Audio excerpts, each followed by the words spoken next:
This was not the end of the story, but the end of the woman who had entered the canyon. The woman who stood now in the thin spring sunlight, watching her small herd of goats move across the patch of new green, was someone else entirely, someone forged in silence and stone. The air, tasting of meltwater and damp earth, filled her lungs, a sensation so clean and sharp it was almost painful. Behind her, the narrow mouth of the rock fissure was a dark scar against the pale sandstone, a closed throat that had held her for the duration of the long winter. It had been a tomb and a womb, a place where one life had ended so another could begin. She carried no bitterness. That, like so much else, had been scoured from her by the patient, abrasive cold. Bitterness was a luxury, a fire that consumed the fuel needed for warmth. All that remained was a quiet, unyielding sense of place, a feeling that she had not conquered the land but had been permitted to exist within it, a guest who had honored the terms of her stay. This understanding was the only deed she would ever need. It was this future self, this calm and rooted woman, who remembered the beginning of the end. She remembered the heat of a late summer afternoon, the hard line of a porch rail under her hands, and the sound of a door closing behind her for the last time. It had been the end of a story then, too, but one written by another's hand, on a page she was no longer allowed to read. The finality of that moment had been absolute, a severing. But the earth does not recognize such endings. It only waits. The dust of the yard was fine and hot, clinging to the hem of her worn dress. Ada had stood before the house she had shared with Owen for 30 years, a stranger on her own land. His brother, Marcus, occupied the porch, his body blocking the doorway as if he were a new timber set to shore up a failing wall. He held a sheaf of papers in his hand, the crisp edges a stark contrast to the weathered wood and the tired lines of his face. He did not need to read from them. The words had already been spoken, their weight settling in the still, oppressive air. His wife, Lena, hovered in the shadowed interior, a fleeting shape of silent complicity. Her hands were clasped at her waist, a gesture of prayer or of washing away responsibility. The deed is clear, Ada, Marcus had said, his voice flat, stripped of any pretense of sorrow. It was business. It was law. It was the way of things now. Ada's gaze drifted past him to the small herd of goats clustered near the dry water trough, their nervous bleating the only sound that seemed real. They were Owen's animals, she said, her own voice a stranger to her ears, thin and dry as the dust. My husband's animals. Your husband is gone, Marcus replied, and the statement was a stone dropped into a deep well, the ripples spreading outward, erasing everything that had come before. He made no move to stop her as she walked to the goats, her staff in hand. The few ranch hands still working the property turned away, their focus suddenly intense on a distant fence line, on a saddle cinch, on anything but the quiet eviction of the woman who had been their mistress. Only Finn, a boy barely a man, met her eyes. In his, she saw a flicker of helpless shame, a small, useless ember of decency that he quickly extinguished by looking at the ground. She did not look back. To look back would be to acknowledge that the life behind her was real, and she needed it to become a dream, a story told about someone else. She moved with a purpose that felt borrowed, an instinct that rose from a place deeper than thought. Her feet found the path that led away from the ranch, following the serpentine course of a creek bed that held only bleached stones and the memory of water. The goats followed, their hooves making soft, shuffling sounds in the dirt, a small congregation of faithful followers with no destination in mind but her presence. She was their compass, and they were her anchor to the living world. The sun was a relentless hammer against her shoulders. She had so little, a water skin, a small sack with a heel of bread and some dried meat, a blanket, and the clothes she wore. Everything else, the accumulation of a lifetime, the heavy quilt on her bed, the cast-iron skillet seasoned by 1,000 meals, Owen's worn chair by the hearth, was now part of that dream she was walking away from. She was searching for a story Owen had told her once, years ago, on a night when the wind howled and the fire burned low. He spoke of a place, a crack in the world, a hidden canyon no wider than a man's reach at its entrance but which opened up inside.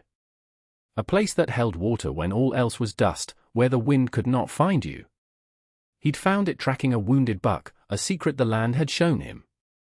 At the time, it had been just a story, a bit of fireside lore. Now, it was a map, a promise, the only thing she owned that Marcus could not take from her. Her world had been reduced to this singular, desperate hope, finding a fissure in the rock.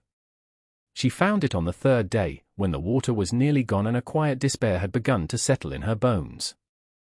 The entrance was just as Owen had described, a vertical slash in a high wall of rock, half hidden by a stubborn thicket of brittle-bush. From a distance, it was invisible, another shadow in a landscape of shadows. But up close, the air that breathed from it was different, cooler, carrying a faint, damp smell of stone and deep earth. She pushed through the bushes, and the goats, sensing the change, pressed in behind her. The passage was narrow, the rock wall scraping her shoulders. Then, it opened into a space perhaps 40 feet long and half as wide, with walls that rose up to a sliver of blue sky. At the far end, a dark stain of moisture wept from the rock, gathering in a shallow, clear pool before being swallowed by the sandy floor. A line of hardy ferns grew in the perpetual twilight of the canyon's base. It was a haven. A fortress. A world unto itself. She touched the cool, damp wall, a feeling of profound, aching relief washing over her. She had found it. For the next several weeks, as the days grew shorter and the air sharpened with the coming autumn, she worked. She gathered dried grasses from the plains, carrying them in bundles to line a sheltered alcove for herself and the goats. She foraged for edible roots and late-season berries, learning the hard calculus of what was worth the energy to harvest. She was no longer a rancher's wife, she was a creature of the seasons, her existence pared down to the fundamental tasks of gathering and sheltering, her life a reflection of the goats she tended. Their quiet chewing and soft bleats became the rhythm of her days, a living pulse in the heart of the stone silence. The first snow did not arrive gently. It came on the back of a shrieking wind that scoured the high plains, a horizontal blizzard that erased the horizon and turned the world into a maelstrom of white.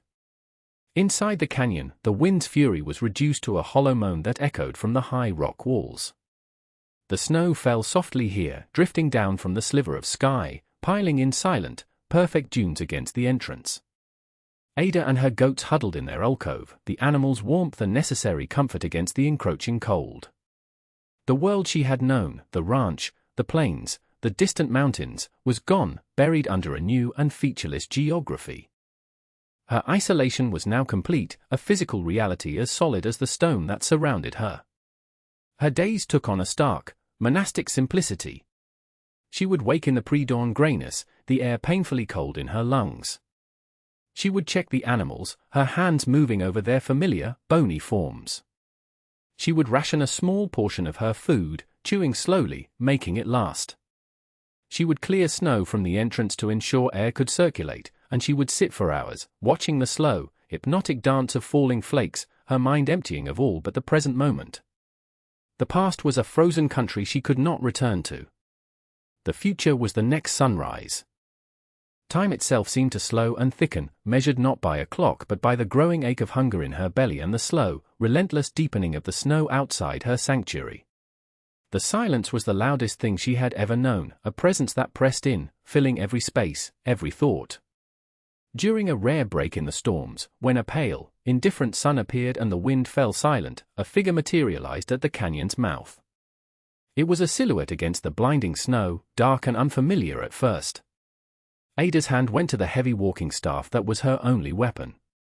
The figure raised a hand, and she recognized the slight, wiry frame of Finn. He had tracked her. He carried a small burlap sack and moved with a hesitant guilt, as if trespassing on sacred ground. He stopped a few feet from her, his breath pluming in the frigid air. The sack held flour, a block of salt, and a small twist of dried meat. An offering. A penance. "He doesn't know I'm here," Finn said, his voice quiet, almost swallowed by the vast, white silence. He couldn't bring himself to say Marcus's name. "It doesn't matter," Ada replied, and the truth of the statement resonated in the cold air. It truly did not matter. The world of men, of deeds and property and slights, was a distant, irrelevant thing. Finn looked past her, at the small, orderly space she had made within the rock, at the goats calmly chewing their cud. He saw not a victim, not a poor widow driven into the wilderness, but something else. He saw a woman who had found a different kind of footing, her face weathered and spare, her eyes holding a stillness that unnerved him. He had come expecting to find desperation. He found a severe and unadorned peace instead. He set the sack down on a dry stone. "It will snow again soon," he said, a clumsy attempt at parting words. Ada simply nodded. He turned and walked away, his dark tracks marring the perfect snow, a brief, fleeting connection to a life that was no longer hers. The deep winter was a test of endurance, a long, slow grinding down of body and spirit. The cold was no longer just an absence of heat, it was a physical weight, a constant pressure that found its way through her blanket and clothes, that settled deep into her bones. The sun was a distant memory, the sky a permanent ceiling of bruised, grey cloud. Her world shrank to the dimensions of the alcove, to the circle of warmth created by her own body and those of the animals pressed close around her. It was in this unforgiving heart of the season that the youngest goat, a kid born late the previous spring, began to fail. It refused the sparse food, its breathing grew shallow, its small body trembling with a relentless chill. Ada fought for it with a quiet ferocity. She held it against her own body for warmth, she tried to coax it to drink the chalky water from the pool, she crushed the last of her foraged roots into a paste to tempt it. For 2 days and nights, she did not sleep, her entire being focused on this one, fragile life. But the cold had already claimed it. The kid died in her arms in the darkest hour before dawn, its small weight a sudden, terrible emptiness. The loss was disproportionate, a catastrophic blow. It was not just an animal. It was a promise, a flicker of continuity, a life she had sworn to protect. She carried the small, stiff body to the far end of the canyon and buried it under a cairn of rocks, her bare hands aching and numb from the frozen stones. She did not weep. Tears were a moisture the cold would steal. Instead, she sat with the grief, a hard, dense knot in her chest, and acknowledged the cost. Survival was not a victory. It was a transaction. And the price was always paid. The change, when it came, was subtle. It was not a sudden warmth but a shift in the quality of the light, a certain thinning of the grayness overhead that hinted at a stronger sun behind the clouds. Then came the sound, a sound she had not heard in months, the steady, rhythmic drip of melting water. It started as a hesitant tap, then grew into a persistent chorus, a liquid heartbeat returning to the frozen world.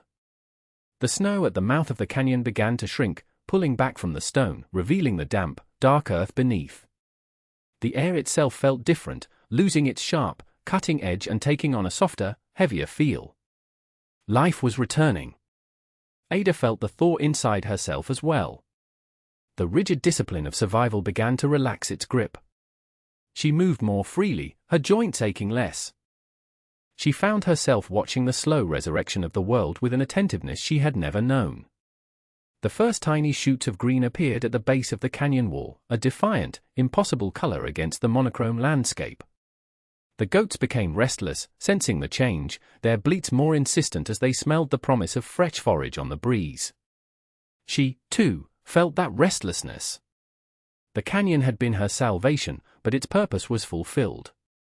It was a sanctuary, not a home. Her body was a testament to the ordeal, thinner, harder, her skin mapped with the fine lines of hardship, her hands calloused and scarred. But her gaze was clear and direct. She had been stripped of everything she thought she was, a wife, a mistress of a ranch, and had found a core of self that was immutable, a thing of rock and resilience, like the canyon itself. The winter was over. She waited until the ground was firm, until the meltwater had carved clear paths down the slopes and the high plains were showing broad patches of brown and green. Then, one morning, with the sun warm on her back, she led her goats out of the canyon.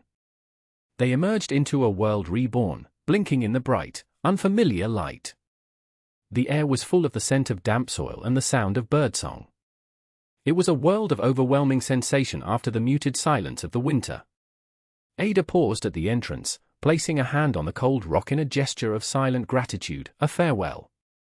Then she turned and began to walk, not back toward the ranch, but west, into the unclaimed territories, toward the jagged line of mountains that had been a distant backdrop to her former life.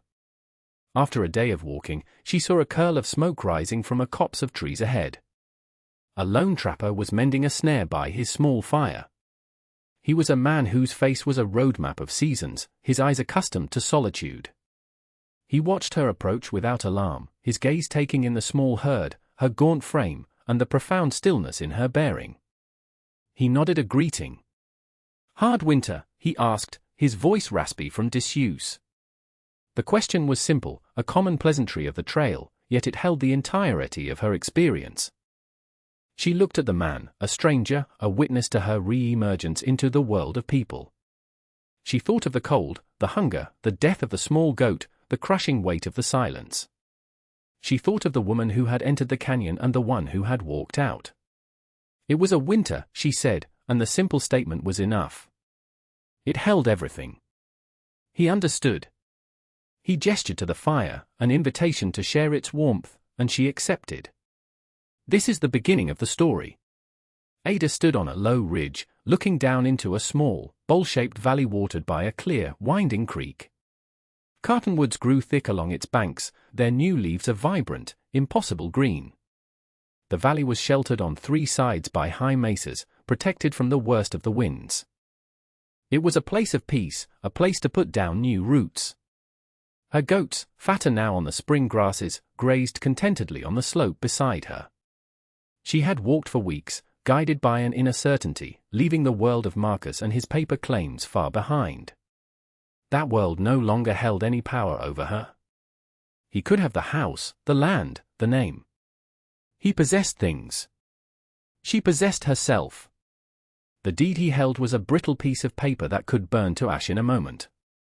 Her claim was written in the scars on her hands, in the strength of her legs that had carried her here, in the hard-won knowledge that a home was not a structure of wood and nails but a space you earned by surviving. The trapper had told her this land was unclaimed, belonging to no one. But she knew that wasn't true. It belonged to itself. And perhaps, if she was careful, if she listened and learned its rhythms, it might allow her to belong to it. The sun was warm on her face. She took a deep breath, the air clean and sweet. She had nothing, which meant she had everything. Down in the valley, the creek glittered. It was time to go down. It was time to begin.